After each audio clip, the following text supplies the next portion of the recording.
ஓம் தத்புருஷாய வித்மஹே மகாதேவாய தீமஹி தன்னோ ருத்ர பிரசோதயாத். அனைவருக்கும் இனிய புத்தாண்டு வாழ்த்துக்கள்.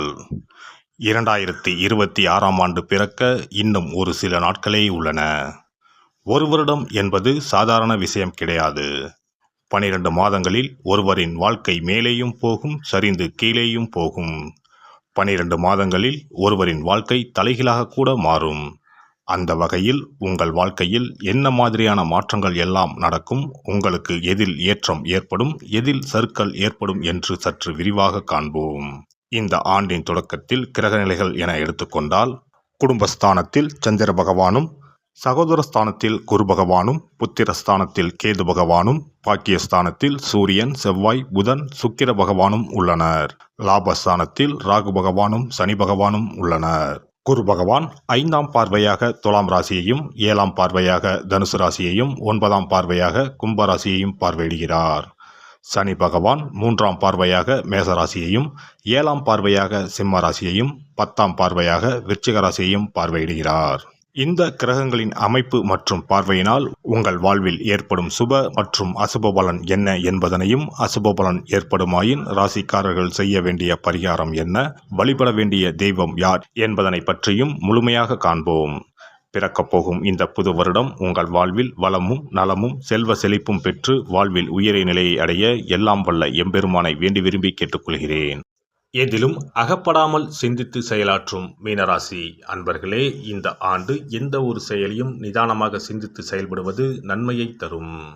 கனிவான பேச்சுக்கள் வெற்றிக்கு சாதகமான சூழ்நிலையை உருவாக்கி தரும். அவ்வப்போது சிறு சிறு அவப்பெயர்கள் ஏற்பட்டு நீங்கும். பயணங்கள் மூலம் புதிய அனுபவமும் அத்தியாயமும் பிறக்கும். குடும்பத்தில் திடீர் பிரச்சனைகள் ஏற்பட்டு நீங்கும். வெளிநபர்களின் பேச்சுக்களை நம்பி முடிவுகளை எடுக்காமல் இருப்பது நல்லது. பூர்வீக சொத்துக்கள் மூலம் ஆதாயம் ஏற்படும். சிந்தனையில் இருந்து வந்த சில குழப்பங்களுக்கு தெளிவான முடிவுகளை எடுப்பீர்கள்.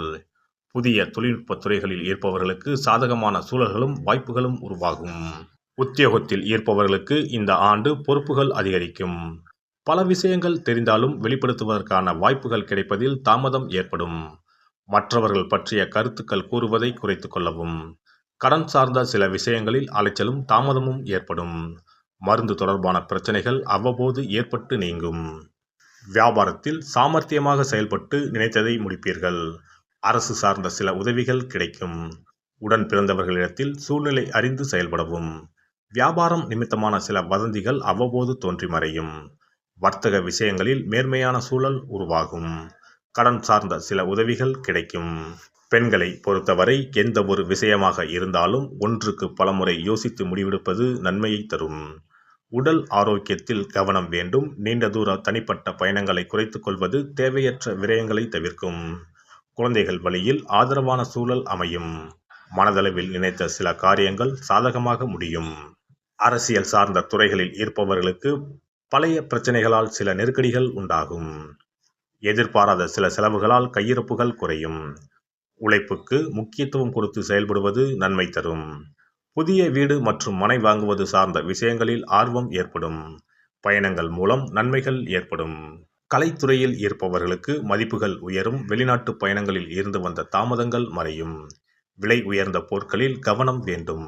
சக கலைஞர்களின் ஒத்துழைப்புகள் புதிய மாற்றத்தை உருவாக்கும். மாணவர்கள் கல்வி பாடங்களை திட்டமிட்டு படிப்பது நல்ல முன்னேற்றத்திற்கு வழிவகுக்கும்.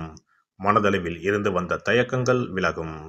திறமைக்கு உண்டான மதிப்புகள் கிடைக்கும். எந்த ஒரு விஷயமாக இருந்தாலும் நிதானத்தை கடைபிடிப்பது உங்கள் மீதான நன்மதிப்பை மேம்படுத்தும்.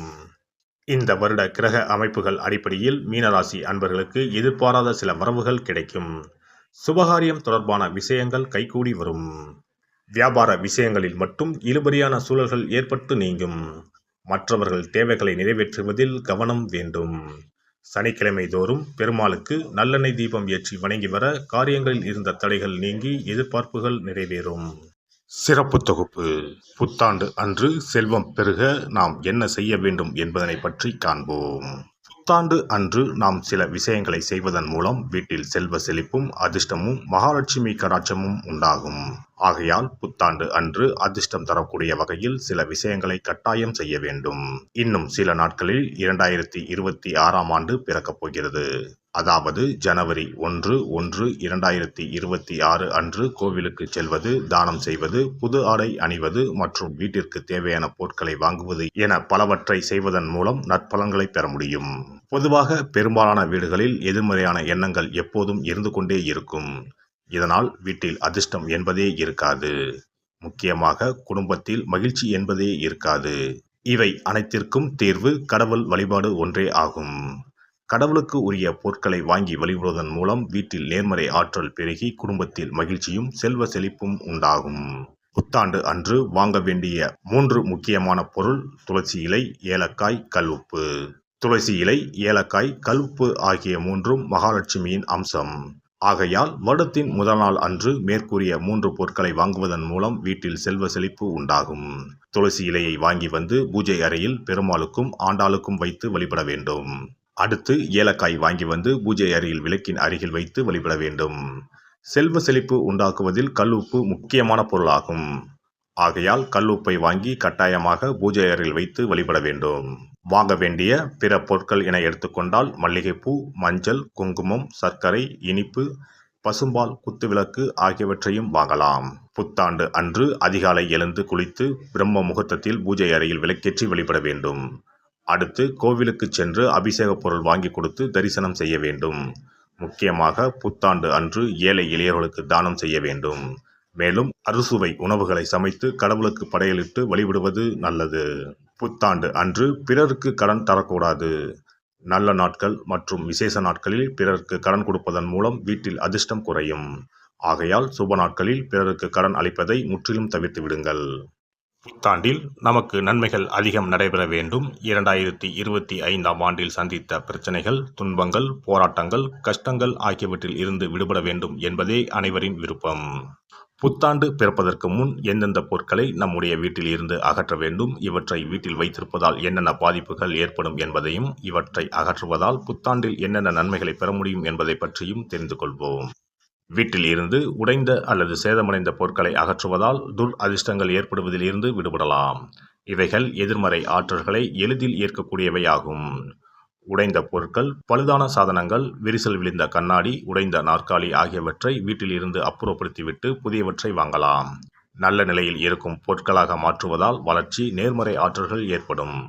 பழைய துணிகள், புத்தகங்கள், பாத்திரங்கள் ஆகியவற்றை வீட்டில் இருந்து வெளியேற்றி விடலாம்.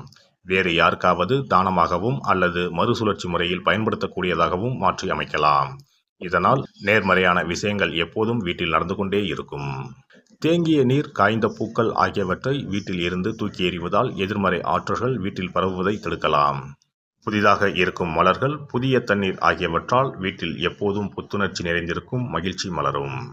காலாவதியான உணவுப் பொருட்கள், மருந்துகள், அழகு சாதன பொருட்களை வீட்டில் வைத்திருப்பதால் வீட்டில் தேக்க நிலை, எதிர்மறையான சூழல் இருந்து கொண்டே இருக்கும். இதனால் வீட்டில் அடிக்கடி நோய்களும் வந்து கொண்டே இருக்கும். ஆரோக்கியமான சூழலை வீட்டில் உருவாக்கவும், புதிய வாய்ப்புகள், நல்ல விஷயங்கள் தேடி வருவதற்கும் காலாவதியான பொருட்களை அகற்றிவிட்டு சுத்தமான காற்று, ஆற்றல் வந்து செல்லும் வகையில் வீட்டை காற்றோட்டம் உள்ளதாக வைத்திருக்க வேண்டும்.